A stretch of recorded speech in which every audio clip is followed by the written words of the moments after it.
What is psychoanalysis? What is Gestalt psychology? And what is behaviorism?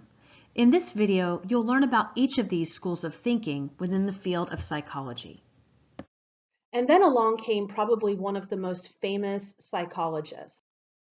And this is Sigmund Freud, who brought us psychoanalysis. And now a lot of you have probably heard of Sigmund Freud before, and he was an Austrian neurologist who really focused on unconscious processes and the impact of early experiences on later life. And this idea that we have these unconscious thoughts that we're not even aware of that are affecting us in our daily lives. And so a lot of Freud's ideas were very controversial. And then, they were controversial then and now, and some of them were debunked, but a lot of them are still impactful today. And we're going to be revisiting Freud again in the lifespan development chapter in personality and in the treatment and therapy modules and chapters. So stay tuned for that in the future. And around the same time as Freud, we have these Gestaltists who emerged, and they were a group of immigrants who came from Germany.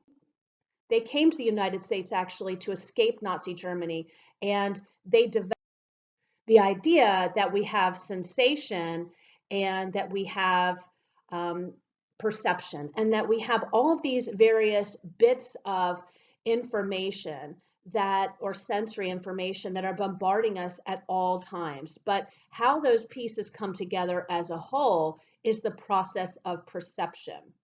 And so the word Gestalt is German, and it roughly translates into the whole. And so it's a whole different way of thinking at about how we take in information and how we then make sense of it.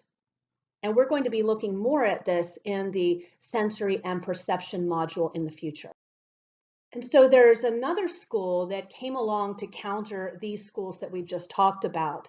And this was sort of, again, this counter to these schools. And this was called behaviorism, is called behaviorism. And so the behaviorists looked at everything in psychology that had been done prior. And they said, you know what, we need to be a science. We need to only be concerned with what is directly observable and what we can measure and be objectively analyzing. And so this brought about the school of behaviorism. And there are several different figures in behaviorism, and you'll see these come up again and again in this course.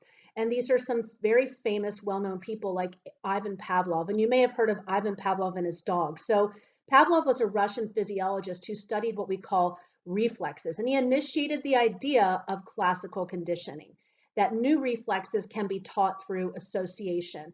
And you're going to be, again, learning about Pavlov in the future, in particular in the learning module. So John B. Watson is actually considered to be the founder of behaviorism. He was an American psychologist who's famous for a study called the Little Albert Study, where he conditioned this young baby named Albert to have a fear of white furry things. And we'll be looking at this more in the chapter on learning. And he did this using classical conditioning. And but probably the most famous behaviorist is B.F. Skinner. And Skinner was an American psychologist who studied how our behavior is shaped by our consequences, by the good and the bad things that happen to us. And this developed a framework that's called operant conditioning. So if you've heard of words like reinforcement and punishment, this falls under operant conditioning.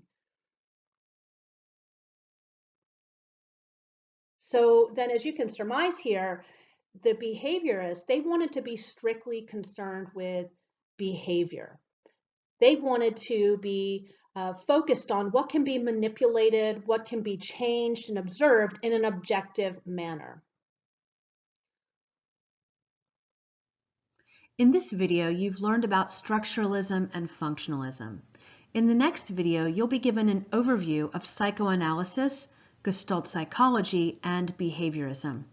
If you like this video, please select the like button and subscribe for more psychology videos like this one.